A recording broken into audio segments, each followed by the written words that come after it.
Hello and welcome, and this time hopefully with audio. We're Small and Mighty, and today we're going to play some D&D. How are we all doing, and can we be heard this time? Yes, we can. I can confirm. Hello. Good. How are we all doing, guys? Good. Good. Yeah. Right. Are we looking forward to playing some D&D live with some audio? Yes. Yeah. I Audio is was my very favorite much thing. like that. I still like the idea that Unai should just do all of our characters and we just watch and encourage. Yeah. We still speak, but he has to mime us. Or we Yes. mime and he acts our voices out, yeah. That's a special episode we'll do at some point. Good. But great, good. Okay, so to talk about the plan for today. So we're going to play for about 2 to 3 hours, with a short break about 1 hour in. Obviously, as we found out, this is a live stream and an improv game, so it could all go wrong. So we're going to try and stick to that plan, but that might not necessarily happen. But I'll do a little recap about what happened last time. So, you all arrived at the Five Fellows pub to apply for a job in the legendary adventuring company Small and Mighty. You met the owner of the pub, Burchard, this tired-looking middle-aged dwarf who clearly been the keeper of this pub in its ruined and failing state for a long, long time.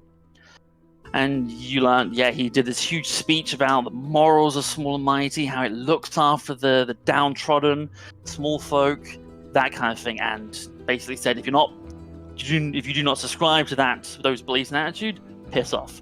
But you all stuck around, which is good. One by one, you're all brought into a small room with him to have an interview where he'd asked about your skills and threw a very bizarre set of questions at you, which some of you spotted was from a book he was reading called Dummy Dorwin's Running Your First Interview. At the end of each of your interviews, you found out there would be a combat trial for you to try, with some of you finding that more exciting than others. You were told to wait in an area while he moved on to some other random nobodies to interview them. While you're waiting for that combat trial to kick off, before it even happened, 2 enforcers from a local gang who work for someone called the Duchess arrived, demanding protection money from Burchard. While trying to placate the 2 thugs, who you found out were called the Sunt brothers, Christina accidentally cast a spell on them, resulting in a fight breaking out. But as a group, you were able to, dismiss them as a fight and chase them out of the pub. And in doing so, Burchard declared that you had passed the combat trial, and all were now successful members of Small and Mighty. I've just noticed we've lost Ryan. Oh. I think his Wi-Fi has Oh, died. he's going back. Oh. It's a bit of a test of how your tech works in life. Yeah. Okay, while waiting for Ryan to come back, that's fine. Before we jump in, I just want to talk about... So at the end of last session, we awarded an inspiration token to Will for his performance as Chadronethius Devertine III. So I want to talk about what this actually means. So you will have an inspiration token. And with this, once per session, so this session, you can use what's called a hero moment. And this is quite simply, on any D20 roll, you can choose to automatically get a 20, a natural 20, a critical success. That's attack rolls, ability checks, saving throws. So you can choose to just succeed at one thing you want. And at the end of this session, we'll have another recap where you decide who gets awarded the inspiration token next time. And then the same thing will happen for them in the future. We're having some troubles with Ryan, it seems, but okay. We all get under it. If Ryan can come back, then he'll get it. Get the inspiration token, yeah. We'll start without him. So you have all just dismissed the Sunt brothers. You find yourself in the bar, and Burchard has just declared that you've all just successfully entered into Small and Mighty. As he stands behind the bar, you watch as he grabs a bottle of beer from behind the bar, cracks it open, and goes, "Right, now be clear with me. How many of you fuckers can cast magic?" Okay, so I'll start if that's okay, everyone. The thing is that I understand that in this area of the world, obviously you need to have one of these licenses. Now, as you can see from here, and he reaches into his tunic, and he produces a license, a magic license. Because one has one's magic license. I can do it. If I really wanted to, I could do magic if I really wanted to. But I just choose not to a lot of the time. What you see when Chad pulls out this it's a small like leather scroll case. And around the center of it, there's kind of like tanned leather, but there's like a band around the center of it, which is in this purple color. And it's like, well, it's good to know you can legally do magic. Or the rest of you. Legally, yeah, absolutely. That's the operative word, legally, yeah. Chad, can I see that, please? Just for a moment. I mean, we're colleagues now, so go ahead.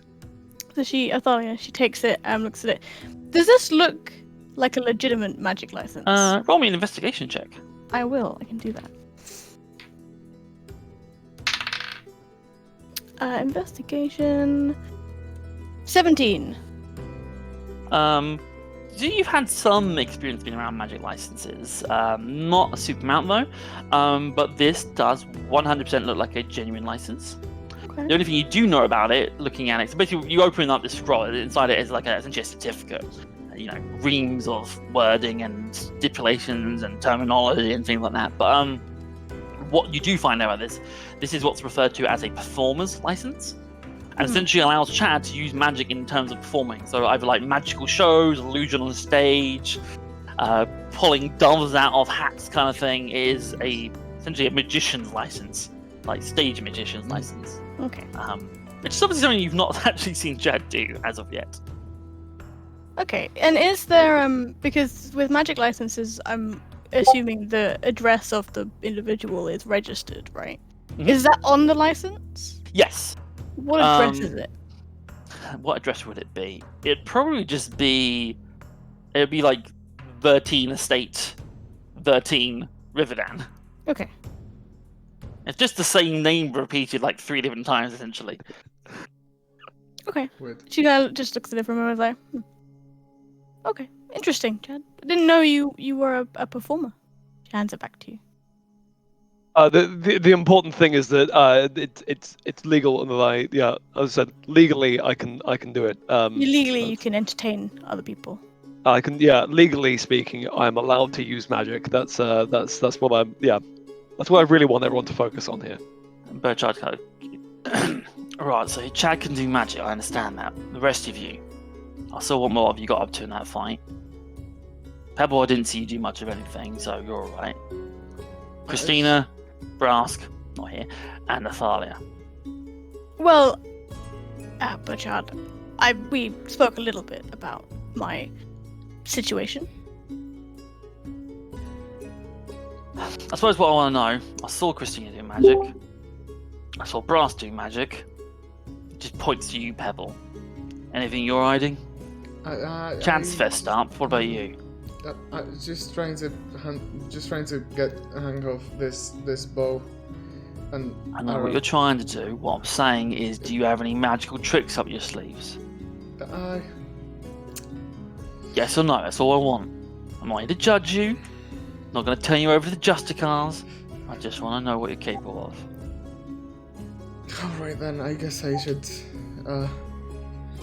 get weird things happen sometimes when I'm stressed, and sometimes, when I really want something, I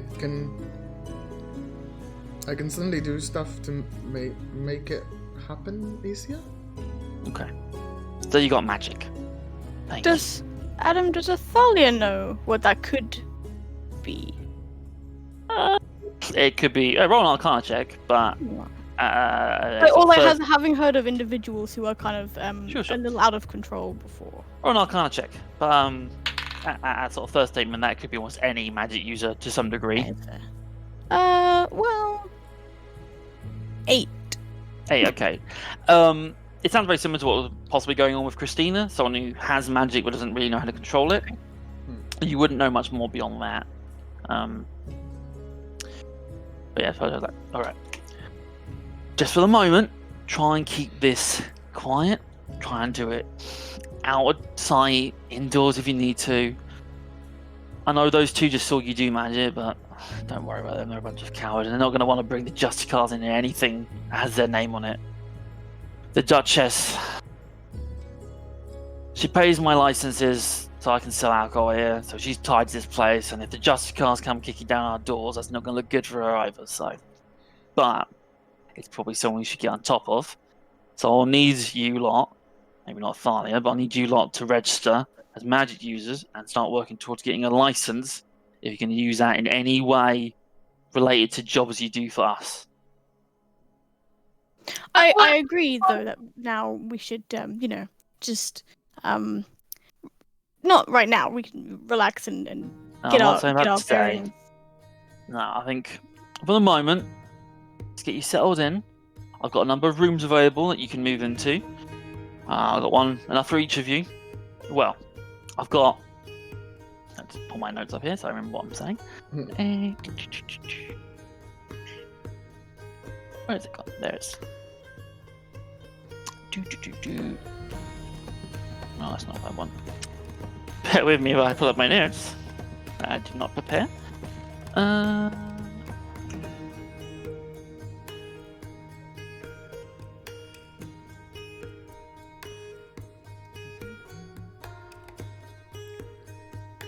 So Ryan, you are absolutely back, by the way. Oh, thank God. You're not just imagining it. yep. Oh, thank God. I was so alone. I was in a void. Oh, by the way, would Berchard have any interest in talking to Brast now that he's here? He saw Brass do magic, so he's kind of just dismissed it Oh, as he knows what's going on. But Ryan, if you didn't catch it, he's basically said, "All right, which of you fuckers have magic?"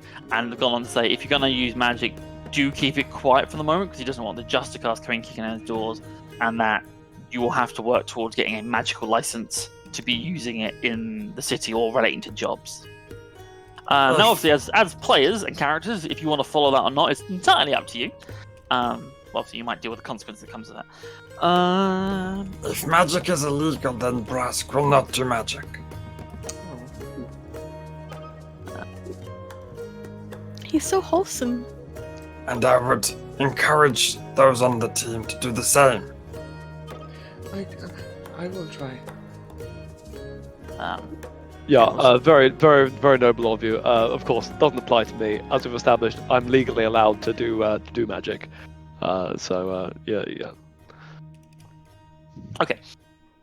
So that conversation happened a little bit earlier. I'm just jumping around the timeline now. So yeah, he says right. So when this was originally made by the original Small and Mighty, there were 5 rooms available for the 5 members. Now I used one of those rooms. So there's 4 rooms available, and I've got a basement and an attic to be used as well. I've got beds in all of them. You know, they're not in the tidiest state, and he just sort of just generally around to the state of the pub, but they're workable, and with the money that hopefully we bring in for the jobs you'll do, they can all be worked on and improved over time. And I would. Oh. Go on. I would, Berchard, just like to request, if nobody else would like it, I will take the attic room. All yours. Thank you. He points at you, Chad. Oh, go on, Christina. Beggars can't be choosers, but I do need a double wardrobe, especially that goes up to the ceiling. I need a full-length mirror. I need soap, because I don't have any soap. Not shampoo and conditioner combined, but that is, I have my needs. I got a chest, I got a bed, I can do your soap. Anything else you're going to have to buy yourself. Right. And big windows. I like the light coming in. They got windows, yeah. Good. One of the rooms is slightly bigger than the other. If there's anyone who particularly wants to jump at that opportunity. Me. All That's right, it. Christina. What is? Right, so you Right, watch as done. Thanks. he takes you upstairs. So you're on the ground floor of this pub, from like essentially a pub common room. He takes you up a set of stairs to the side of it, and leads you into what looks like well, first of all, there's like a rope across it, young clips, and takes you up into like a staff only area kind of thing. And on the top of the stairs, you see what would have been probably like a dining room or a function room. It's a large room. There's this big table and chairs, but they're all covered in like white cloth and tarps and stuff. And there's like a layer of dust everywhere. This is a big old function room that has not been used in a long time. It takes you across that room into a door that literally says staff only. And behind there's this small like hallway that seems to run kind of around the length of the pub. And there's several rooms off of that. So he takes you to these rooms, and they're fairly basic. So there's a bed. It has, sheets and some sort of mattress. There's a chest in it to keep your belongings, and a small writing desk with a store. Each of the doors have a lock on it, and there's a small window looking out to the streets of Downbridge. Yours, Christina, is just a little bit bigger than the rest. What is Christina's passive perception? Let's have a look. No. No, that's fine. So yeah, that's all you find. You, Athalia, he leads you to part of the hallway where he points up to, there's like a rope hanging from the roof. It's like, would one of you mind grabbing that for me? You watch as the dwarf can't reach this pulley. Can Athalia reach? Yeah, you're quite tall, so it's not like ridiculously high up. It's just the dwarf can't reach it. You pull it down. Lift him up. Oh, Okay. I like this better. Yes. As Athalia's like, can I get it? You just go, and he's like, oh. It's like, you get to do this once. And he grabs the rope. I see you pull him back down. As he does, this roof kind of pulls out and then turns into this like sliding set of stairs that leads up to an attic space. Nobody boosts a dwarf. As you go up to the attic, it's a bit more cramped than the other rooms. There's also like support beams coming from the triangular roof. It doesn't have a bed or a writing desk. There is a bedroll instead, like essentially a sleeping bag on the floor. But it's still a chest. Is there a And- skylight? No skylight, but there is a small window at like the very front of it. Okay. A tiny window. Okay. Up here, you can hear, because it's still raining outside, you can hear like rain beating against the roof and crashing into it. But it takes you all to individual rooms, and you'll have a moment to like kind of look at these. And as you're kind of inspecting them, you do notice that there is one more thing wrong with each of your rooms. So we'll start with the roof. Why not? Will, tell me one thing that's wrong with Athalia's room. It's got a leak in it. Okay. So as these water's crashing into it, and you sort of spend a moment that you do see there's this trickling leak coming down, and it's just like inches away from your bedroll. Okay. That's fine. Brask, in your room. Sarah, what's wrong with Brask's room? There are mice. So as you go and get into this room, this kind of small box from the window, you're looking around, you just hear, and you just see like a bunch of like white mice running across the floor. Snacks are included? Oh boy. A terrible thing. Berchard's like, small and yeah, sure, nicey. buddy, go to town, knock yourself out. Brass just gonna grab his hand. Like, Thank you so much for your generosity. Oh, Huh? I love I'm it. gonna write on my note, has mouse snacks in the room. I thought you said there was something wrong with the room. Chan, as you inspect your room, Ryan, tell me something wrong with Chad's room. Chad's room is full of leaks, but as in the vegetable, like it's a storeroom for vegetables. So Bert's like, I'm sorry, I didn't actually get a chance to empty this room. Currently, the cook's been using it to store a lot of our vegetables, so don't mind that. As a box of leeks on your bed, there's a bunch of potatoes over there as well, maybe some cabbages around it too. But I'm sure you can sort it out. And he just pats you on the back. Snacks are included. Yeah, incredible. Yeah, so Thanks very full of much. veggies. Yeah. Christine, if you look at your room, Unai, what's wrong with Christina's room? Oh, I don't know. It's a bit moldy. Moldy. Okay. Ah. Yeah, As you look at this bigger No, room it's that the- should have been a bit more luxurious, you're hoping, you do notice that like one of the walls is just covered in mold. Wow. Can I cast a cantrip for that? Yeah, we'll come to that in a second. I want to finish this and then we'll come Right. around to how you all personalize your rooms. We'll get to in a second. One of the walls is moldy. Finally, Pebble, you look at your room and Will, what is wrong with Pebble's room? I've already said that something was wrong with someone's room. Have I missed one? Who's have I missed? Chris. Yeah, Ding, Verity no, has- Oh, Verity. What is wrong with Una's room? Pebble's room.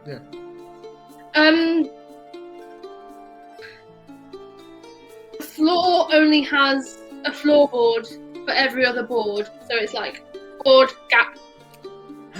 Oh Yes, no! something has gone wrong on the construction of your room, and it is just gaps all over it. You can see beneath. You can look down into the common room of the pub, just about. Oh, Amazing. but I would be like, I think Pebble would be like extremely grateful for, because he's been like living off the streets. So Yeah. it's like, oh, thank you so much. Yeah, this is enough for sure. It's just, Just have Bertha to- looks at the room, is like, just mind your step, yeah. Yes, of course, yes.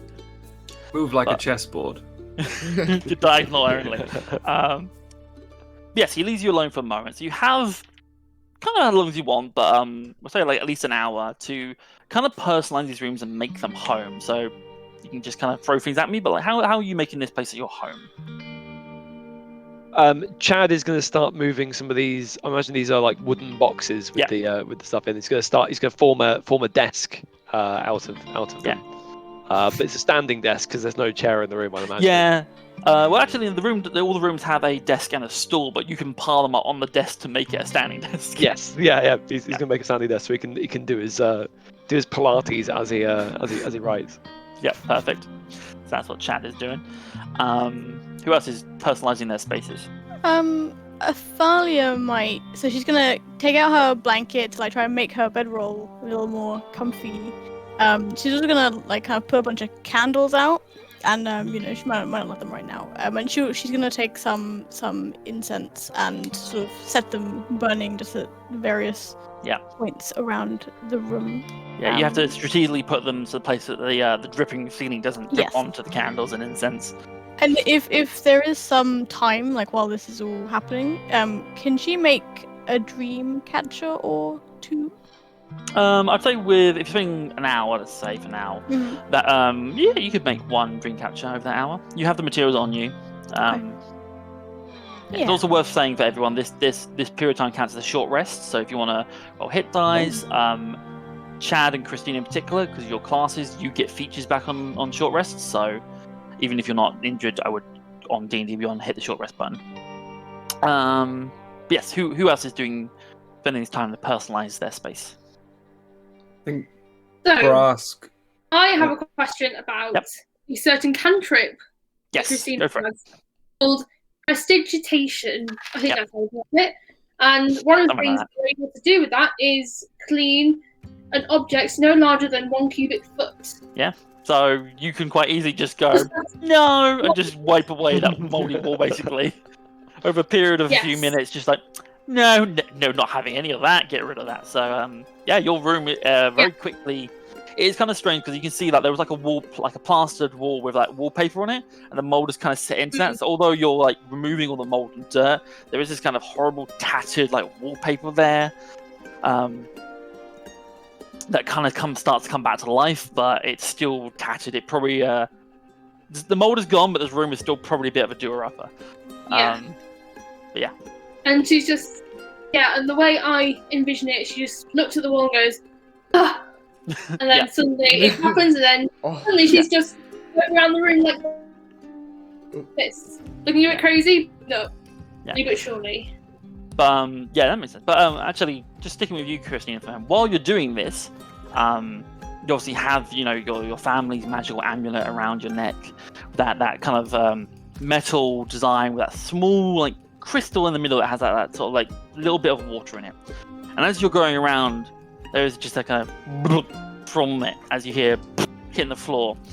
and you look down and you see your new companion, Dotho, who, for the audience's sake and the rest of the players, I want you to imagine kind of like Flubber or Ditto, but blue. This kind of aquamarine blue jelly blob just hits the floor, and it's like, and it's just kind of taking in the room as you're cleaning it, and like points to bits that you may have missed. And just kind of rolls over and starts like wiping the wall with its like gelatinous arm, doing nothing but trying to help. Oh. Amazing. What? Amazing. Where does it come from? You'll have to ask Christina. Oh, neat. Oh, so Christina knows. All right. You have to find out. Asking Nice. Christina. That's what you're doing, and Dotho is helping. Anyone else do anything? Pebble and Brass, you do anything in your rooms? Pebble wouldn't do anything. He would be like, I finally made it. Yes. It's perfect. Yeah. I love it. And Okay. probably got to rest. Yeah. Cool. Is there a window in Brask's room? Yeah, there's a window. So I think what he would do is he would be just sort of standing at the window, almost sort of statue still, and just looking out of it. Maybe that like smelling around, if like with the window open, if there's stuff. But then the moment that there's a scuttling behind him, he's gonna throw Dragonfang down, get a mouse on it, recall Dragonfang straight to his hand, and just eat the mouse directly off of it. Just for the sake of it, make me an attack roll.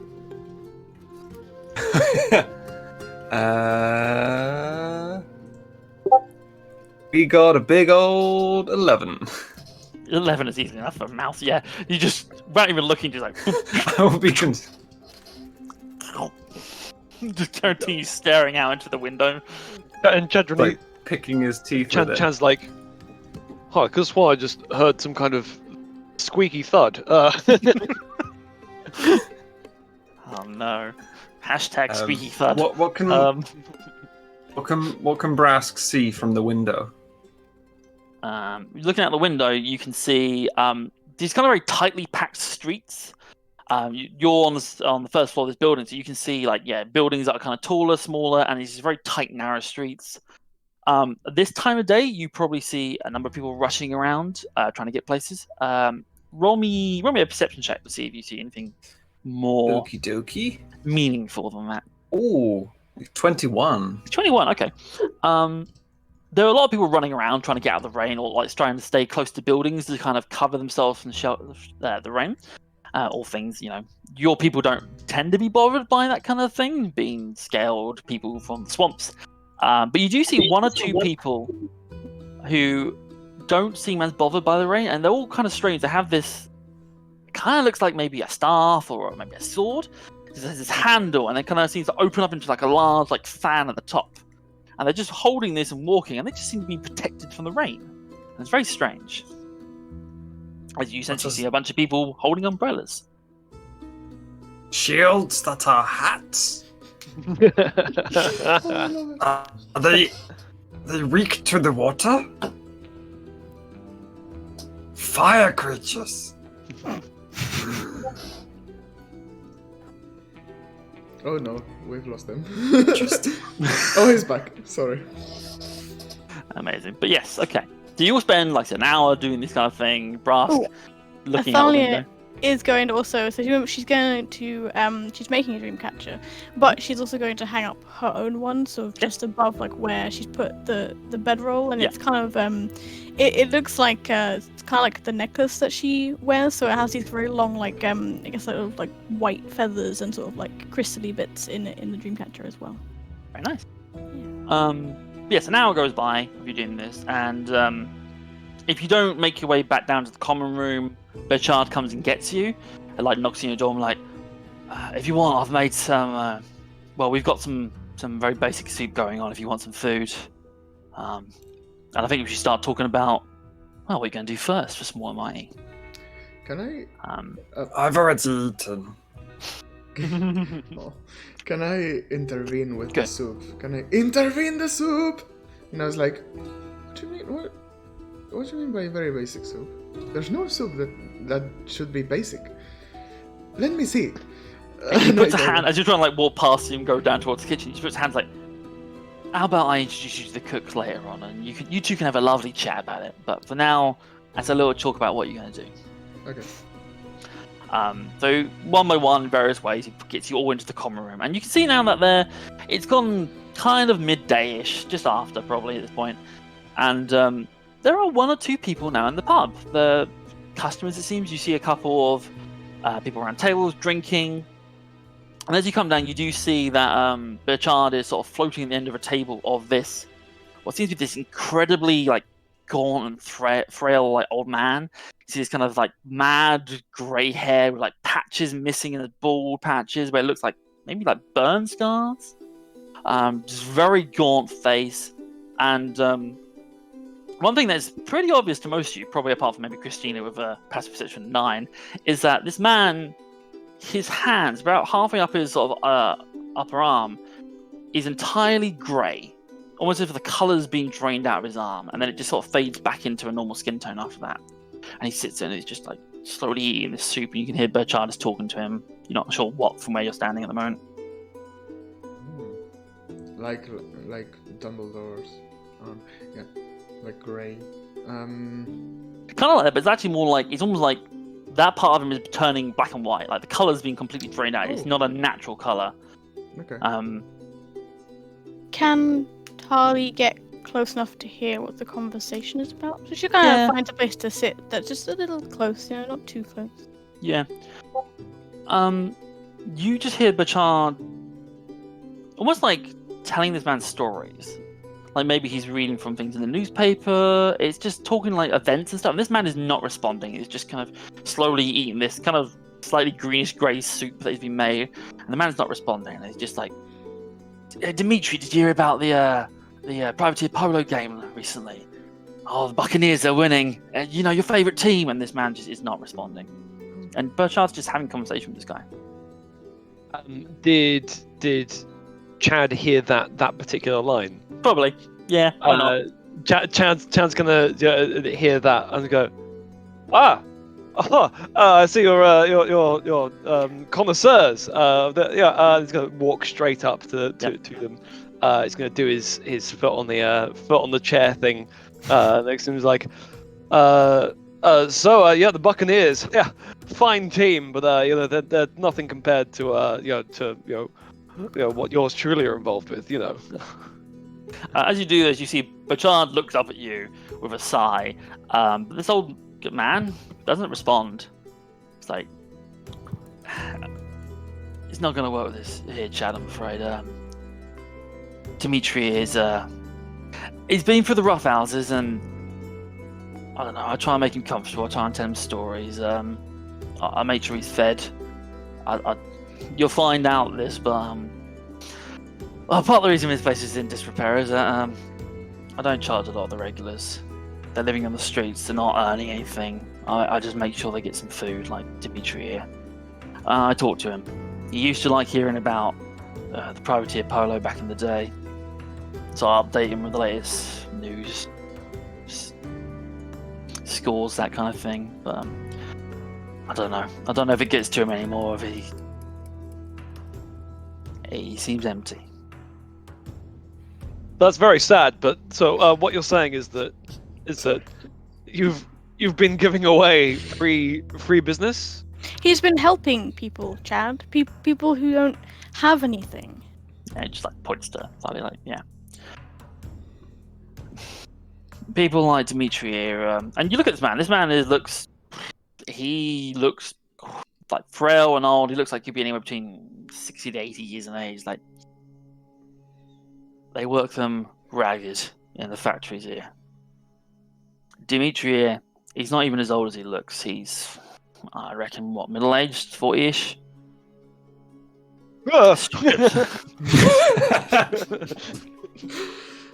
Strips the life out of you working those factories, and it's despicable. And he also does that to them, and he points to the grey hands. Yeah, but Chad, Tali, I would like to know what is wrong with his arm or him in general. Honestly, I don't know. I've just seen it. I've seen many We're not like an high-end pub, so we get plenty of people who work in factories come here, and I've just slowly seen them, well, not even slowly, quite rapidly seen them decline, get old, and this grey stuff just start to grow on their arms. I don't know what it is. I've tried talking to them, but it's almost like they've slowly lost themselves. So what are they made? Brass. Oh, go ahead. Anything. Gears, toys, potions. It's just the factory lines. All of them. And Brask just sit opposite him. Just sort of, quite like simply, just sort of look at him and analyze him and try and get a whiff, like sniff at his hand a little bit. Sure, okay. Roll me a perception check, seems appropriate.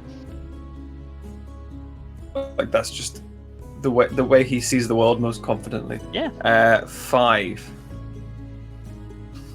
Not much. This guy, he smells like kind of like the streets. Like this man has clearly been sleeping on the streets. Butchard gives him a moment of shelter when he's here, but this man is probably homeless. So unfortunately, he smells rough. You don't get much beyond that. Yeah, Butchard, Birch, where do these ruffians where do they congregate if they're not here leeching off fine businessmen like yourselves? I don't know. Why do you care, Chad? Just if anyone wanted to be rid of them, it'd be good to know where Be they rid are. of them? I'm not saying that I want that. I'm just saying that I'm just thinking out loud. How about we stop talking about my patrons and we start talking about what you lot are going to do? So yes, great idea. Let's stop talking about all of this. It's absolutely fine. Continue. Just for the sake of it, Fal, I think you're quite insightful. Roll an insight check. This is Yes. to get a sense of what Okay. of Butchard. Well, we say I'm quite insightful. Where is insight? 13. Okay. Butchard is a fairly, plain-spoken kind of man. You think that he very heavily didn't want to talk to Chad about any more about this. He got a sense that, Chad isn't a good person to talk to about looking after people, the homeless, etc. But you probably get the sense that maybe he does know a bit more about maybe where they congregate, where they sleep and live. Just did not want to tell Chad. But anyway, he continues like, about a week before I interviewed you and the other applicants, I put out word that small light's dying up again, and there's a job board just outside the door, and I'm hoping that it's full of work for you lot to get on with. So I think we should go and have a little look, and let's find you something to do. Start getting the name of Small and Mighty back out there again. Chad, as Chad's still probably he's more or less already standing up. He sort of immediately goes, yes. Let's go. Excellent idea, old chap. Let's go forth and see what's what. So Chad is running up the door, much faster than the peg-legged dwarf can keep up. Thalia is gonna wait for Pebble, look around for where Pebble is. Brask is just gonna stay sitting opposite this dude. Okay. He's just quite interested in him. Yeah, that's fair. So, I mean, sitting opposite this dude, he's just slowly eating this food. He just seems kind of oblivious about surroundings. What is... Actually, you can roll an insight check from Brask. Let's see what you get out of this guy. If you can see your insight score over the top of your cat. As soon as the feline removes itself. He got an 18. 18, okay. Good job, Bruce. You would know, like, your people have a particular attitude. Like, you are a culture that reveres elders and looks after them. But you would be aware that to a certain point, as people get older, routine becomes very important to them, and sometimes like the changes around them become less obvious. And you think this man in particular is this is a routine for him. He comes here, he eats soup, maybe some bread and drinks and stuff, and then probably goes somewhere. Maybe he does it every day, or maybe it's weekly or whatever. But you think this man is kind of almost like lost in this routine, and anything outside of that is kind of just not getting in. So you, being a 7-foot tall draken lizard folk in front of him, probably would faze most people. He has not paid attention to it, and yeah, you think it is this man who's kind of got lost in this mindless repetition. It's also, this is the first person outside this group that Brask has met, so he would probably be a little bit misled by the lack of reaction as well. Possibly. I mean, that's not 100% true. You did meet some people on your way to the city who bundled you in the back of a van, for lack of a better term, and took you off to the big city. Okay, so what you're doing. Thalia, you're going to find Pebble. So, yeah, you're all in this common room. Probably nearby. Pebble, Bertrand says there's a job board for us to look at. Do you want to? Yep. Okay. Let's have a look.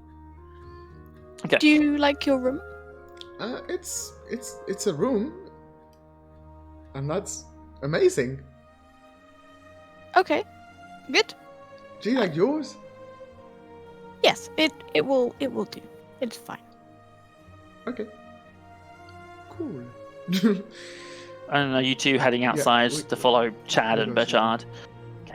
Christine, what are you doing? Are you staying here with Brask, or are you heading out to the job board as well? Saunter over to the job board. Okay. Have a look. So you're taken outside, and Chad, obviously you get there first, and you see out the front of the almost like the side of the door against the sort of red brick wall of this building. You see there's this wooden like corkboard almost, and it has Small and Mighty written on top of it, and you see that the behind there's like a glass pane, and unlike Bertrand suggested, there is not hundreds of job offers here. There is one. Oh, dear. And if you guys all have a look and roll 20, you will see that job offer. Ooh. Oh. And if not, you can work your magic and get that onto the stream as well. And I can. Oh, this is not centered. 1 second. Shall I zoom in? Maybe. Oh. Do whatever you need to. Okay, let's zoom in, and we shall read it together. Yeah, and that looks great. if any of you would like to read it out to the class. I think, well, if Chad's got there first. Did get there first. Just. Chad would just like instantly whip it off before anybody could see it. Yeah. This is fine. Oh, I've zoomed in somehow. Not quite sure what's going on. We are Aha! getting a bit of an echo for Chad. At least I am. Let me. Is that any better? I think my opening up small roll 20 has slowed me down a bit. Oh, I know why. No, that might be your side, Sarah. On roll 20. No, it's me. Oh, there you go. There you go. Teething issues. Wonderful. Right. Good folk of Small and Mighty. I know this request might not be of the caliber befitting your group's reputation, which is a great reputation, you know. But perhaps an exception could be made to help a mother in need. Oh, great. You see, my young daughter's faithful dog has recently gone missing. Oh, boo-hoo. Under normal circumstances, I wouldn't have gone to this length to find the hound, but her father is also currently missing, and the dog is a great comfort to her at this time. The father's also okay, fine, the father and the dog. She is distraught without them both, and I would feel terrible as a mother if I did not do all in my power to help her. So, while the City Watch searches for her father, I ask that you might help me search for her dog. If you intend to help, find me at my home above the Sliver of Silver pawn shop in the Hammercott Square Market, and I will tell you more. Speak to the old lady who runs the shop, and she'll bring you to me. A payment of 250 of our currency that I definitely understand. Silver You would know that to be seps. So it's short for silver scepters. Payment of 250 silver scepters, which doesn't seem like nearly enough, but anyway, will be made to your company for returning the dog to me and my daughter, Lauren Gibson. I will just say quickly, first of all, amazing that Chad was the one who read that. That, to those who are listening, 250 seps is not just the Chad, that is not a lot of money for something like this. To Chad, it's an extremely small amount of money, but generally speaking, that is not a huge amount of money. Is Brask able to hear it? I know he's still inside, but For the sake of ease, let's say yes. Chad's a very loud speaker, so Yeah. as soon as it got to the part about needing help, Brask would have stood up from the chair and marched outside. yeah. The guy still So I doesn't want him respond. to try and just instantly grab this sheet of paper from Chad. Okay. Um, Would Chad allow that? Yeah, Chad's still just looking at must mean 250 each per hour, I would assume. Yeah, so he doesn't put up much of a fight with it being taken by Brask. So Brask will look at it. I don't know, does Brask read this language? No. Yeah, so he'll just look at it and be like, somebody requires help. And scrunch it up, throw it over his shoulder, and just march in a direction. He doesn't know where he's going. Brask, come back. We need to stay together. And do you know where you're going? And Brask will just sort of stop and be like, Come. Brask is open to suggestions. Burchard picks up the screwed up piece of paper and reads it himself. Like, I think oh, we should I do it. was going to say, I admit it's not a lot of money. It's less than I hoped, but It's not. like I said always before, we not. stand for looking after anyone who needs our help. So it's on our Well- reputation to do this job. Well, it's clear that what we should do is obviously to get the most out of this is to find hang the dog. We need to find the father, then we'll get significantly more money. Obviously. Brask is going to grab Chad by the sort of the collar and be like, We shall not kill the dog, we shall find the dog. When Brask puts Chad down, Athalia is going to walk up to Chad like, Chad, if you try to bully this woman and her daughter into giving you more money, we will have problems. Even if we find her father, we take what she has and she's offering for this job, nothing more. Point taken. I wasn't suggesting that we literally hang the dog. First off, and also I wasn't suggesting that we would in any way put that down. I wasn't suggesting that we would in any way intimidate them. But if we came back with the father and not the dog, then whatever it is that they would be willing to pay us more. I'm sure of it. Let me rephrase, Chad. So we're on the same page. If you ask them in any way for more money, we will have problems. Priscilla chimes in. Any money. Oh, Chad, if you do an extra special job, especially, if you prove yourself and prove your worth, I just give you a little bit more gold. Yeah, you'll see. Focus on the job at hand. Yeah. So if we go above and beyond, yeah. We then- do it to help them, not for financial gain. Why not both? You. Because they don't have a lot of money. Probably. It remains to be seen, I suppose. I say we go and ingratiate ourselves as best we can, and if we can I'm sure we can do a better job than the City Watch. Don't you all agree? And we can bring both back, the dog and the father. See how grateful they are then. Brask doesn't know what ingratiate means. He is like, What? Chad wants to be nice to the people, so he may get more money from them. What? I was just If- looking at Brask. While this circular conversation is happening, Bertrand reaches into inside her pocket and pulls out a small pouch of money and starts pulling it into a smaller pile, and basically hands a small portion of the money to you, Athalia, and it's in a little pouch. He basically splits pocket money into two pouches. It's like, this isn't a lot of money, But if you're going to the market, you should try your best to gear up if you need anything else. This won't buy you a lot, so I'm going to give it to you since you seem to be the most sensible about this kind of thing. And he hands you this small pouch of money. She takes it. Okay. She's like staring at Chad though. You know, if he makes any sudden moves, like she's ready. Yeah. Like I said, it's not a lot of money. The pub is not in a good way, so I would like to give you more, but that's the whole reason why we're doing these jobs. And there is 50 seps. It will not buy you much, but it might buy you something. Keep that as a stipend for the group, split it between you. Just make sure that you use it wisely as a group. Do you know your way to Hammercott Square Market? Does No. I don't know. If... None of you do. Cool. He just basically starts to give you about a few instructions. Like, if you go down this road, turn left, you'll start seeing signs. Follow that over the railway, and basically, eventually, you'll lead to a marketplace called Hammercott Square Market. Axe just immediately starts walking in that direction.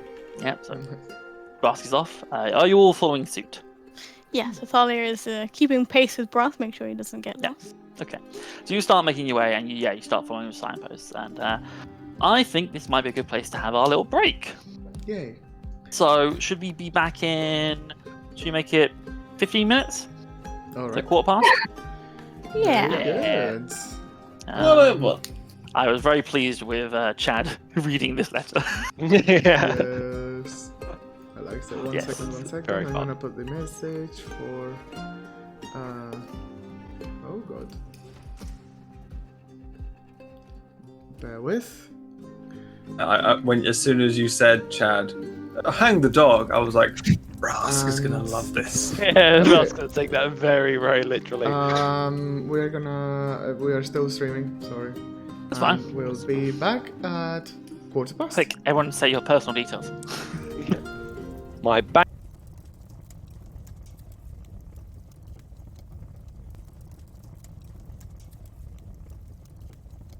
That a second banana. Okay, we're back. After the second banana, we're After back. a second banana, we're That's back. The word of the day. Right. So you were all making your way across town to Hammercott Square Market. So as you're traveling through these kind of busy, kind of cobblestone streets.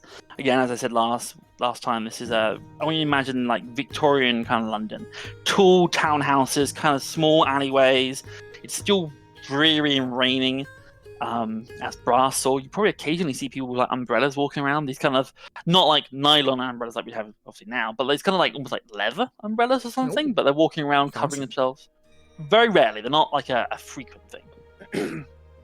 Can someone, I don't mind who, please roll me a D20 as you're traveling across town?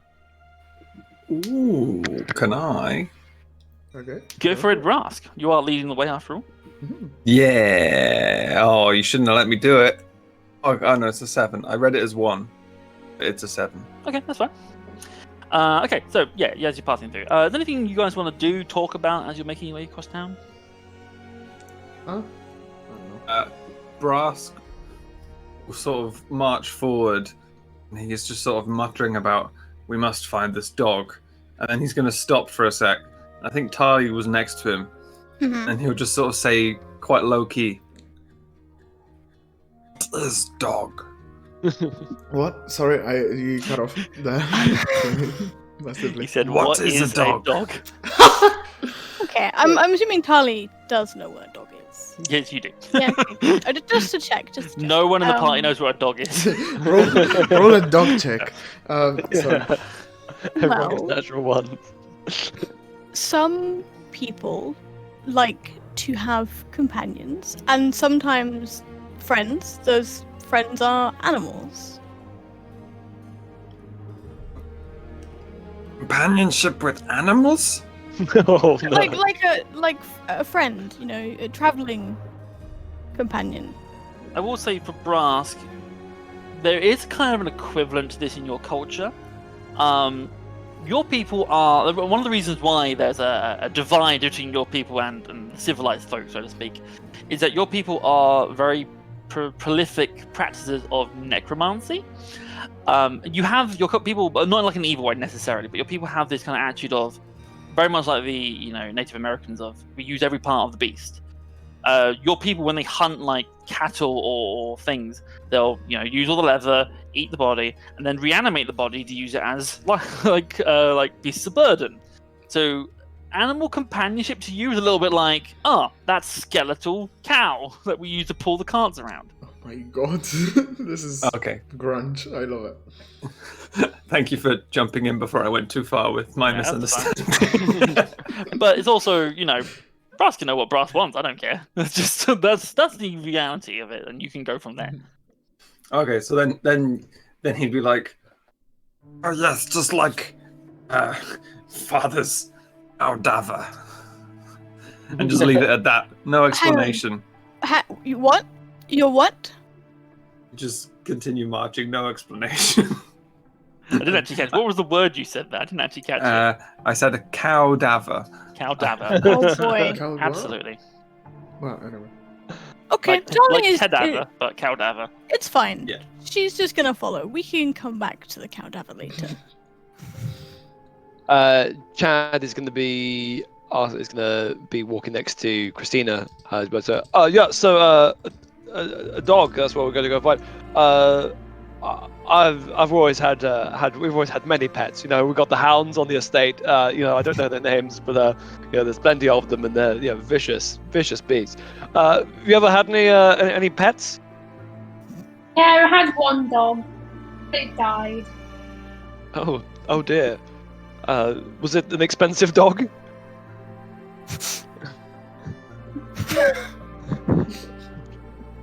It was a very loving dog.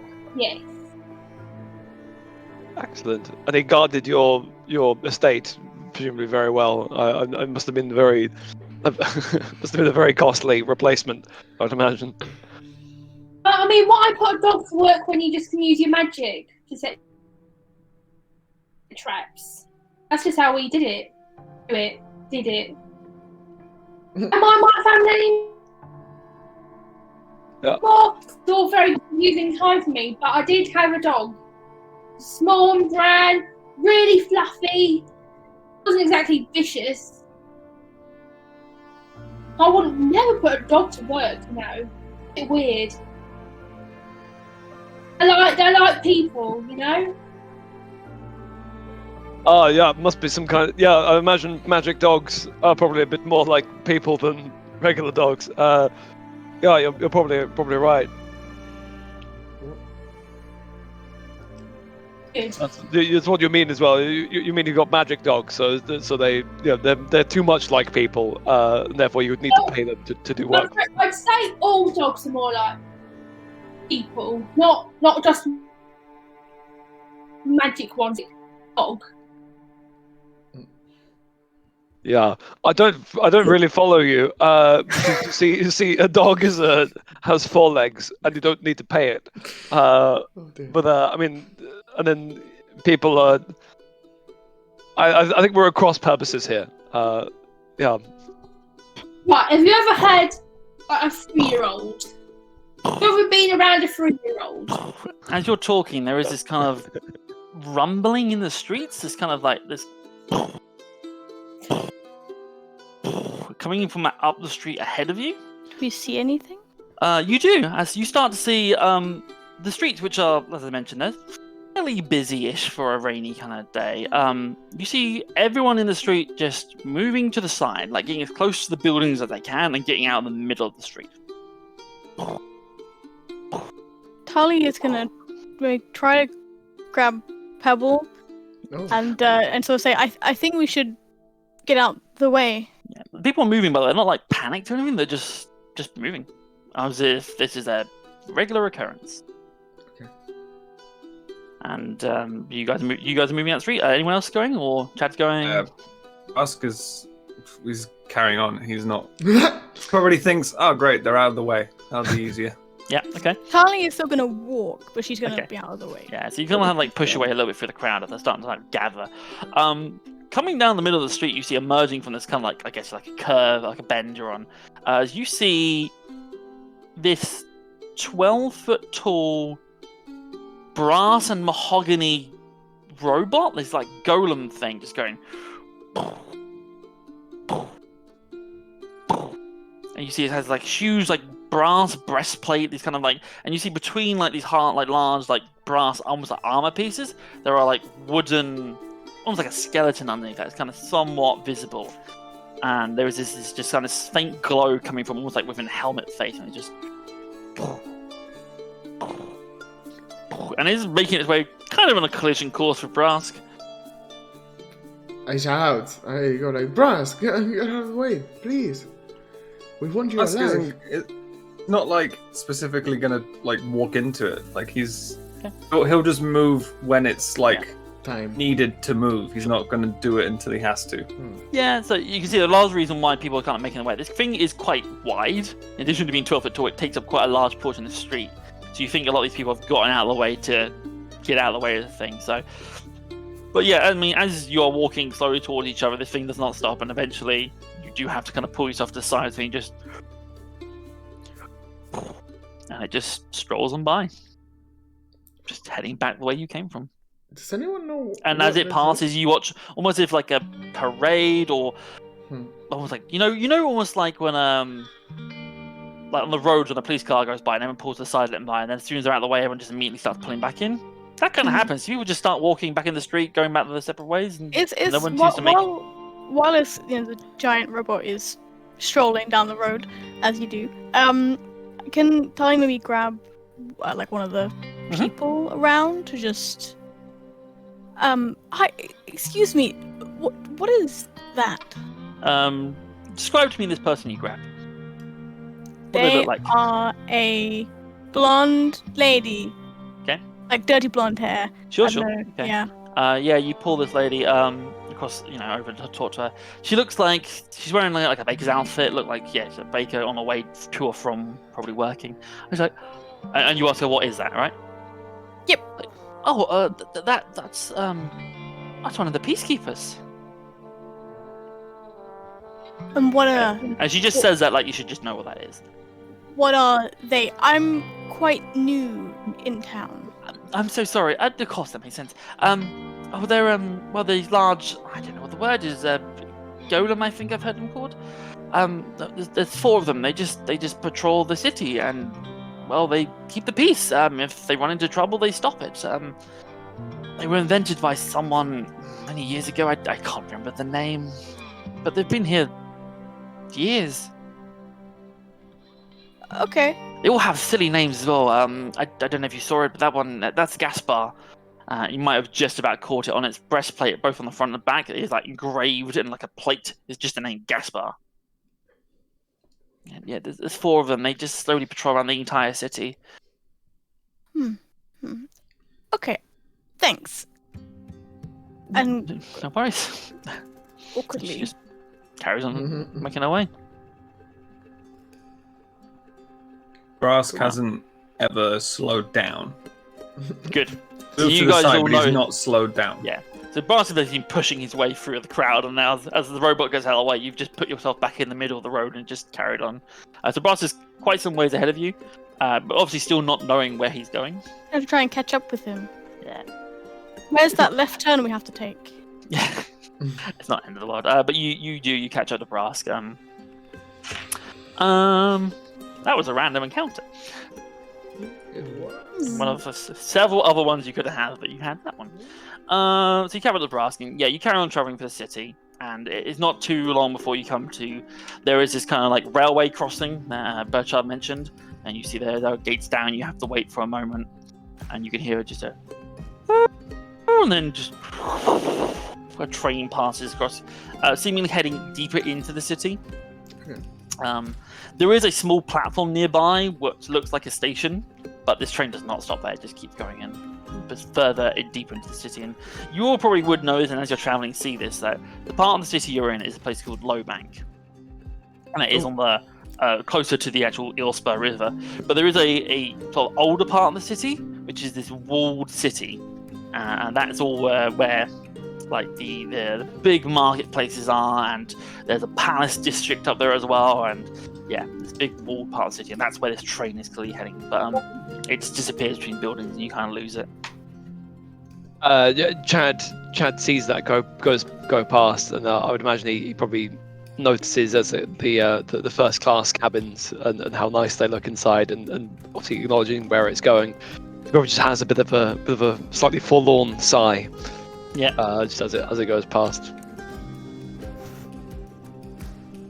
Yeah. So you wait a moment. How does Brass respond to having to wait for this giant rolling metal machine? Would definitely consider if he could jump over it. Father is like holding on to Brass's arm. Roll me a. We'll make it perception or investigation. I don't mind. To see if you feel like you could jump over this as it's blasting by. 6. 6. Okay. As you're sitting there thinking about it, trying to work it out, it's gone. You stop and look like, barriers move up, and you watch as people cross over. But now he continues to march on, but he's just slightly more irate that he got held back for even a second. Yes, absolutely. You carry on traveling for a bit longer. On the way, Thalia is gonna kind of grab Pebble at some point and just say, "Hey, so I made you some things to help you sleep. So when we're done, you just remind me when we get back to the tavern, then I can give it to you." Thank you. I mean, I don't need any help sleeping. No, I insist. It will keep you safe while you sleep. Well, thank you, Tali. I will make you soup. You don't need to give me anything in return. Okay. Unless you want to, you can. Yeah, I need to, meet the premises, meet the cook of the tavern, and yeah, I would love to cook for you all. I'm just like a little bit oblivious. I think Pebble's character needs to develop a little bit more. Sorry. I mean, I think for Pebble, like this is, the big city is hugely overwhelming. Like, yeah. You're a little farm boy who probably the most noise outside was the cows and your family's farm. Like, and now you've got people talking. You had a train rolling by. There was a giant robot. Like, I think Pebble can understandably be quite overwhelmed by everything going on. Fair. But yeah, you carry on walking, and you can have various like small chat on the way. And all in all, you're traveling for from when you left the pub to arriving, about 25 minutes. And you start to see. I can find my notes on it. You start to see. You basically pass down some streets and start to see this sprawling indoor market. There is this kind of like rusted metal beam and glass roof that kind of sits over like a square between buildings that the street just opens up into, and you just see this maze of stalls, these small like food stalls. You see these smells of like hot food and rain all mixing together, and it's all covered, so like you just get this warmth coming out from these various like soup stalls and like bread stalls, and there is just this cacophony of chatter. You hear people ringing bells and barking like, "Bananas, get your bananas!" and like "new shoes from Riverdale," and all this kind of stuff just coming from and echoing and bouncing around this space from this just cacophony and maze of people. You see little tents, and stalls and everything, and you can see kind of around the edges of this square there are these sort of permanent like shops and buildings. You can see like, you can't see them from where you're standing yet, but you can see like buildings with names and like shop windows and glass, and you have arrived at Hammercott Square Market. Nice. Well, and yeah, I think if Pebble wasn't overwhelmed already, Pebble is probably very overwhelmed now. I would be like, okay, what do we exactly need? It's just finding a dog, right? I mean, but just Well, like a bit confused. the woman in her note, I think there was a pawn shop that we need to swing by. Right. Okay. Yeah, I But Chad completely forgot did give us the silver, the seps for gear, but we can, I think, do that after we've met this lady and seen what the situation is. that. Do you remember what the name of this shop was? Silver. Sliver of silver. Yeah, that's the one. Oh. The Sliver Nice. of Silver Pawn Shop. Okay. So you're gonna try and find the pawn shop first, yes? Yes. Well, I mean, yeah. That's what Tali is doing. So those of you who are trying to find this place, roll me a perception or investigation check to try and find it in the mass of, like, you don't know if this is a real shop or you don't know if it's a tent or a little stall. So you got to find it. That's a 9. Oh god. Oh, from Chad. 7 That's a total. 9 from Brask too. Although he was just going to ask the nearest person, so. Okay, we can come down in a second. Got an 8 from Tali. Okay, It's not you looking got a good. 7, I did got you? a 7, yeah. Christina, any luck? Christina's walking around like a bit bewildered because she's never been to a market. Yeah, okay. So, yeah, okay. None of you immediately spot this place. You all kind of get distracted by some such or another, whether it be... you could tell me, like, what kind of things, this place has more or less anything. Not expensive, but, like, yeah, general kind of market thing that you can be distracted by anything. But, okay. Bros, you got to try and ask someone, so you're going to grab someone, are you? Yeah, just the nearest person to me, just sort of. Yeah. Like, he's trying to be friendly, but he's also with a real sense of urgency and a scary ass lizard face. Yeah, okay. Well, yeah, tell me, who do you grab? Is there a stall right beside me, or? Yeah, there'll be still nearby. Just march up to it, sort of lean over it, I guess, because he's quite tall, and just be like, "Where is the slither of silver?" You lean over, and then this is like a small, elder, gnomish man who's saying like little hand carved like toys, and you just lean over this thing. And he's just like, it's over that way. It's one of the buildings on the outside. If you head towards the back and to the right, it's over there. Thank you. He's just like, please don't eat me. Brask turns away. I want him to like distracted by a toy a little bit, and just like if there were like a bobblehead, he's just gonna poke it one time before he walks away. Oh.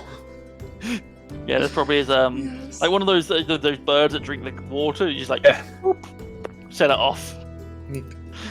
and then head off. Okay, but yes, you've been pointed to it. You can kind of see it now that you've been pointed. Well, you've been pointed direction, but you see a shop with a sign in front of it, but you can't read it. So just go in there. Thalia is going to follow Brass because he seems like he's doing some shenanigans. So it's going to make sure we're going to follow him. See where he. But the rest of you who are literate, following Brass, you very quickly see this shop, which is it's mostly this large glass pane, like a shop window.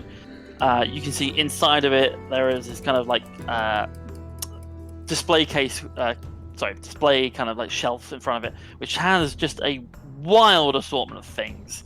You see probably like like a scabbard with no sword in it, probably more little toys, glass models, just things. And there's a sign hanging on this that says, "We buy anything, we sell everything." And are you heading inside? Yay. Yes. Yes. Is it clear from the sign? Like, is there any silver? I wouldn't see it if there were. Does the sign make it clear this is the shop? Would Brask just potentially walk into the one next door? You can't read the sign, so. Also, can't see the color silver. Everything is grey and black and white to me. Yep, you are colorblind, so no. This is a thing. It's a shop for the things. Could we do like a? He pointed in the vague direction of like presumably there's like a couple of shops in a row. Yeah, so could I roll to find out if I go to the right one? So on either side of it, we'll do this. There is on one side appears to be this sort of tailors and haberdashery kind of shop, and you can see like there's a mannequin in it wearing kind of like a padded cloth kind of coat thing. The other side appears to be a baker's, You can see the smell of baked goods coming out and like a row of pastries in it. So yeah, roll me a D4. I want to see what you get. D4. I got 1. 1. Okay, so you watch as Brask walks into the baker's. Okay, cool. So you see assortment of like sweet-smelling pastries. Which I don't know. How would Brass respond to the smell of pastries? That's not something you'd be used to. It would be pretty overwhelming to him. Like he's only really smelled meat and bread and fresh stuff. Yeah. But even then, bread is probably very rare for your people. They're not really farmers and such, so if any bread you might have got probably might have been taken from other people. So it's probably just meat and maybe some vegetables. Yeah, so it's immediately overwhelming to him. Like, I don't know, like somebody's just sprayed perfume right in his face. Just like they go, eyes go wide and just like. Yeah, like his eyes water a bit. You guys all watch as basically Brass walks into the baker's and then almost like he hits a wall and just goes boom. And he walks back out. He goes like, oh, no. Chad's gonna see Brass go into the baker's and just be like, oh yeah, excellent. I'm starving as well. Let's all Tali, pass me the money and we'll all get buns. We'll have them whip us up some millionaire shortbread. No. Or as you call it, shortbread. Well, Chad, you could have a bun, or we could buy gear to help us do our job. But you drive a hard bargain. But still like a bun. Does Tali have an idea about how expensive buns might be? Like, is it like reason why I'm gold? getting the book out. While you're looking for the bun, Chad's gonna be like, actually, would it be a bun or a roll? What is it? This is something that the chefs and the servants would always have to do. At what point does a roll become a bun? Is there a difference? Oh, actually, Pebble might know that. Yeah, Pebble, you're a chef type of person. Rolls and buns. Which one's which? Well, roll is, harder, and the bun is like softer. And I don't know. People call them different things. Anywhere I've been, really. You can also have a bap. And a cob. A bap. And Chad is genuinely interested in this. By the way, he's genuinely like he's not taking the piss out of Pebble. He's like, right, okay, While Chad and Pebble discuss the phonetics between correct kinds of round bread objects, Tali, roll me. What would you roll me? Because your exposure to kind of day-to-day life is somewhat limited. Yes. But you have obviously been spending time. Just roll me an intelligence check. Just straight intelligence? Yeah, it's not a high DC. Just. That is an 8. An 8. You're not sure the exact number, but you probably figure for one sept you could probably buy buns for everyone. Okay. She kind of takes the pouch, pulls out one set, gives it to Chad, like, for everybody. Yes, well, I would imagine this would get us at least 50 buns. That's. I mean, how much is a bun worth these days? You also don't know. I'm not even gonna let you roll for it. No, yeah. I don't know. This is either 50 buns or half a bun. That's all I know. I think it should be enough for. The other thing about this conversation going back and forth, Pebble probably would 100% know how much a bun costs. Really? Okay. Yeah, you would work in and around this kind of lifestyle. Like, that's true. You know that probably for a bun, it's probably one what's called a copper crumb. Okay. And 10 crumbs make up one sept. So you could probably get 10 buns for the 1 silver piece. So I'm going like, oh, I wouldn't pay more than copper crumb per bun, surely. Oh, so we would get money back, like the money we don't spend, right? Sorry, I'm looking in that direction because it's how it's laid out. I love this idea that actually most of you guys don't know how money works. For very different reasons. The background of this debate as well is just Brask still like, I can taste it. Well, and you'll be able to taste it even more.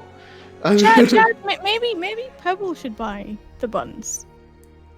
Because he might know if we get, we're spending the right amount.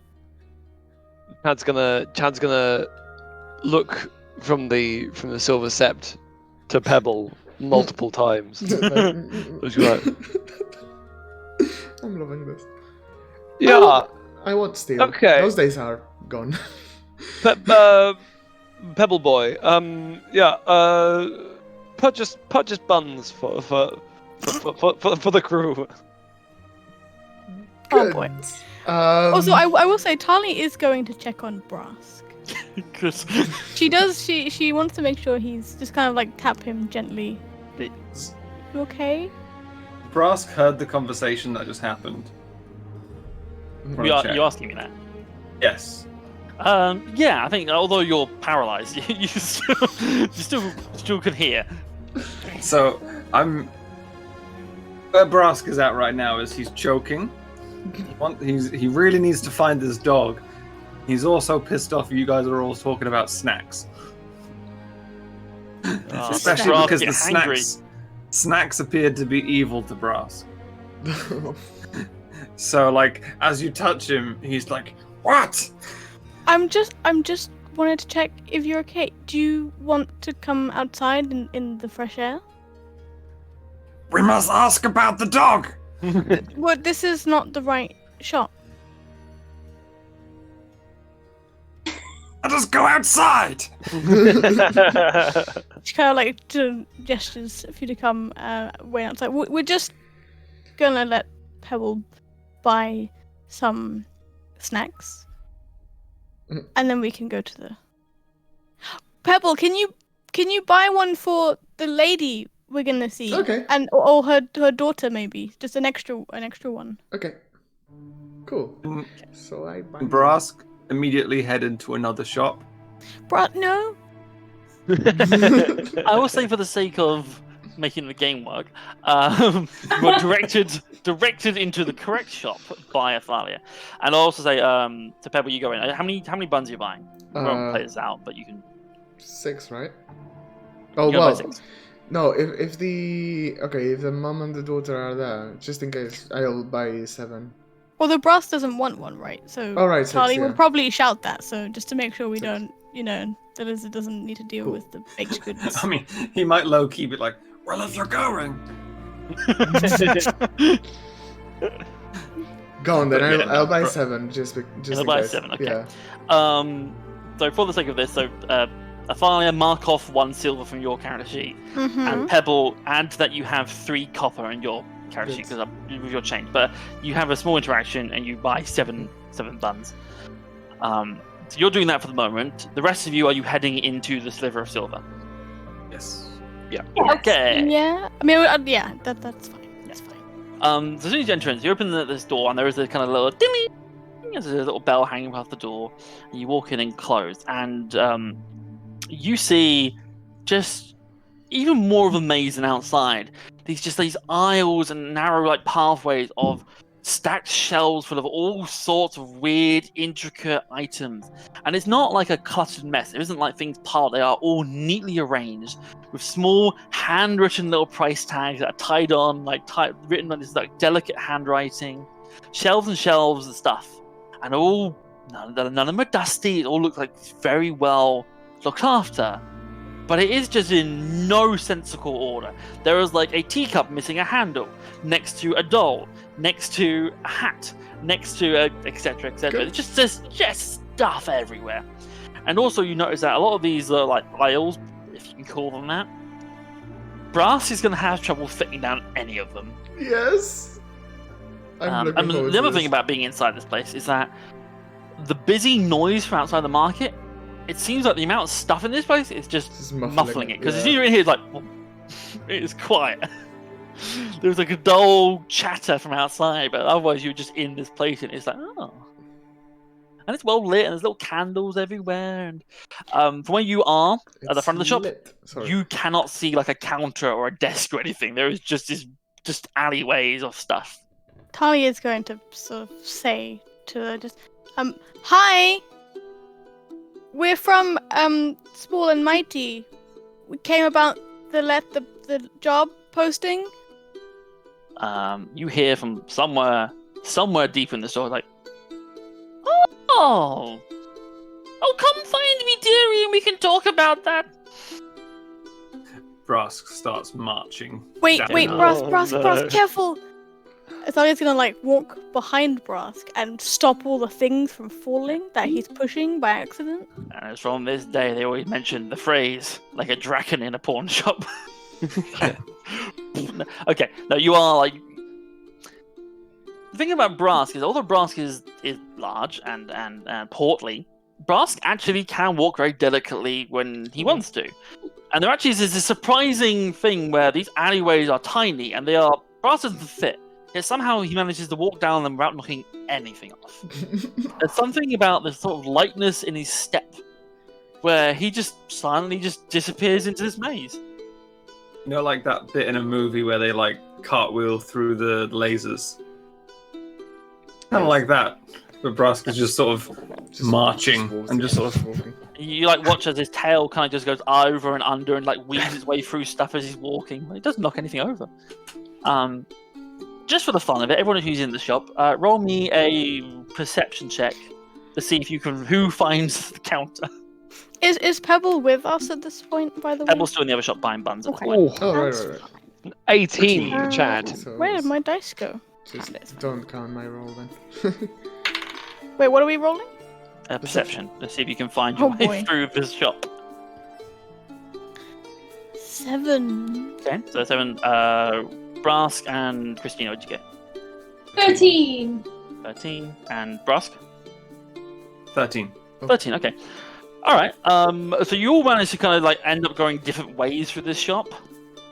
But Chad, you arrive first at the counter. I'll come to that in a second. Oh no. The worst person. I mean, it's fine. So you arrive first. Christina and Brask, you coming from different angles, arrive shortly afterwards, but we'll play it out in a second. But I want to do Tali first. Tali, as you're going through this, you are kind of getting lost and rolling around. And as you're moving, you see there seems to be one item that is completely out of place here. You see, just in the middle of one of these aisles appears to be this doll, about a foot tall, wearing this like little like checkered like pinafore dress and has pigtails, and it's just like 1 foot doll. It then immediately occurs to you that this is not a 1 foot doll. This is a young gnomish girl who just looks up at you, who's like, yeah, a foot tall, just like, Ew. Sorry. Hi! And Talia's in a crouch, so she's on the same level as the small child. Like, my name is Tali. Who are you? Tibbet. Tibbet.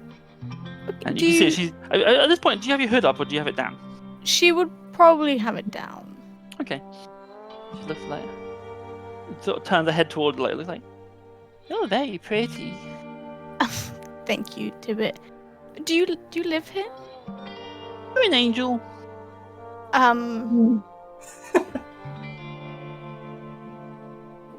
In a way. You're Yeah. pretty like an angel. Thanks. You have a very cute bow. So like just touches the bow. It's like, my mummy made it for me. She Does lives your- here. Is your mum is she Lauren? Lauren is my mum, and we live with my great grandmother. She owns the shop. Oh. Do you want to go find your mum and your grandmum with me? Hey, and she just grabs your hand. Okay. Tali is taking the small child to the. It's like kind of like walking really awkwardly because Tali is like 6'6", or something quite stupid. So she's sort of like crouching and she's kind of walking. But yes, you find the little gnome skull. However, back at the counter, Chad, you arrive first. You see this small counter, there's a little bell on it, and just sat behind it is this very hunched over, very elderly gnomish woman with these tiny beady little glasses. She looks up like, "Oh, come over, dear. Why'd you take so long to get here? I haven't got all day." So Chad's just gonna sort of like lean forward on the counter, like, oh hi, yeah, no, very sorry it took us so long. It's just. She sort of leans back and you see her just adjust her glass like, "Well, you're a handsome one, aren't you?" Oh no. Yes, but thank you. You're not so bad. You're not so bad yourself. Tell me, are you Laren? Oh, I never forget. She pats you on the cheek like, "That's very sweet of you." "No, I'm Laren's grandmother." Oh, you surely not. Surely her sister. Oh. She actually slaps you quite hard. You cheeky boy. It's gonna sort of take that. It's like wiping out. Okay, yeah. She'll give me a heart attack at my age. I surely wouldn't want that. But I'm charmed. We're here to help with the whole your dog father situation. Christ. Oh god. Was it yourself who wrote that? Oh no, sorry, it was Lauren who wrote the letter, wasn't it? That was my granddaughter, Lauren. Let me get Lauren for you. And she sort of like pushes back, and there's like a creak or noise as this stool just drags across the floor, and she's just, "Lauren!" Chad's gonna briefly kind of wince, but try not to look like he's like breaking his cool at all. Everyone in the store would hear this at the point. I imagine also Pebble probably arrived in the store at this point and just hears someone just shout. Brask and Christina, you arrive at the counter. This is happening, and you can hear seemingly on the floor above. You hear movement, and slowly you start to hear some footsteps moving across the floor and then heading towards some sort of stairs. Pebble, roll me a perception check to see if you can find your way out of this store. Or into the store, even. God, let's go. Oh my god. 6. Yeah, you're lost. You're carrying these bread rolls. It's like, where is everyone? And you just kind of wander around. But yeah, Brask and Christina, you arrive to see Chad and this old lady flirting. Anything you want to do at this point, or are you just waiting to see when Lauren arrives? Brask will just do the same as he did in the other shop. He'll just walk up and go, "Where's dog?" Please, Brask, this fine lady is, we're working on it. We're working on it. I'm sorry, I didn't get your name, to the, wait, Brask. did he get her? Oh, sorry, Brask, I know your name. This fine lady's name. She's like, "Miss Gibson to you for now, mister." Miss Gibson, I wouldn't dream of calling you anything else, my dear. Maybe someday. She gives you a little pat again. But again, really quite hard. Just a little bit. Then you wink at her with a black eye already. A few moments ago. Go on. Would Brask read that hit as playful? Oh no. Roll me an insight check. Oh no, we're going too far. Oh yeah. Natural 1. No. Oh no.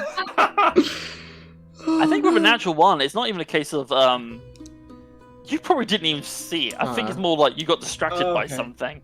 Let me I hold was on. about to kill this lady. Let me, despite all of your carefulness, I think in that moment there, you've just broken something on a shelf.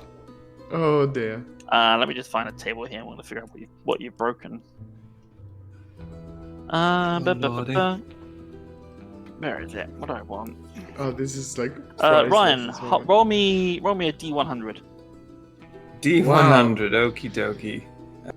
When I find D100, and we get 80. 80. Nice.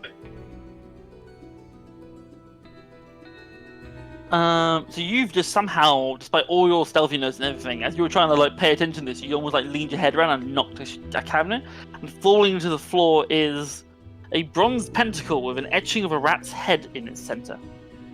Now, would Brask be distracted by that thing falling and hitting the floor, or would he be distracted by nudging the cabinet? Like, would Chad have enough time to have a reaction?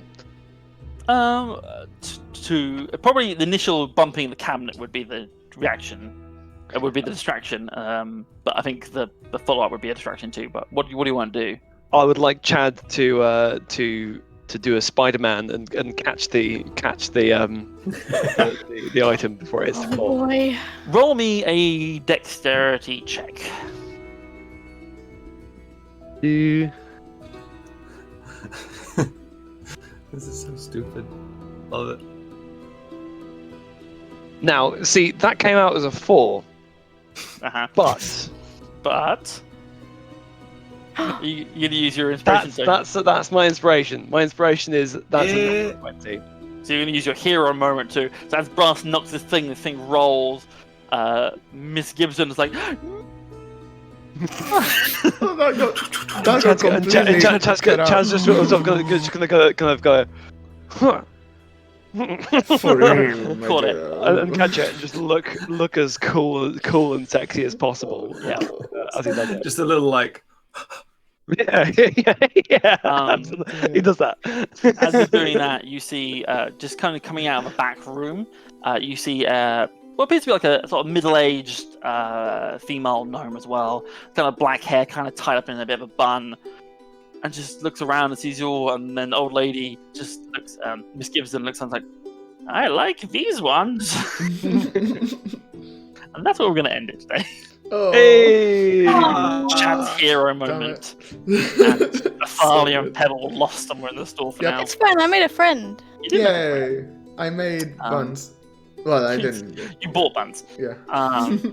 They may arrive with the intended recipients, or they may not. Indeed. Pebble will be forever lost in the shop. Did we all enjoy that, guys? Yeah. Oh, we did. A lot of fun. Intriguing. It was good. It's fun because it's like, what do we all do in a mundane setting of a city, and we're all lost because we're all. I enjoyed We're All idiots. variously fish out of water. Yeah. Yeah. Love it. Where's dog? Where is dog? Where's Amazing. dog? Okay, so all that leaves us to do is, I mentioned at the beginning of this, but Will, who would you like to give the inspiration token to, and why? Now, this. I've been thinking about this all session, and this actually is quite a difficult thing because everyone's been doing really, really lovely stuff in this.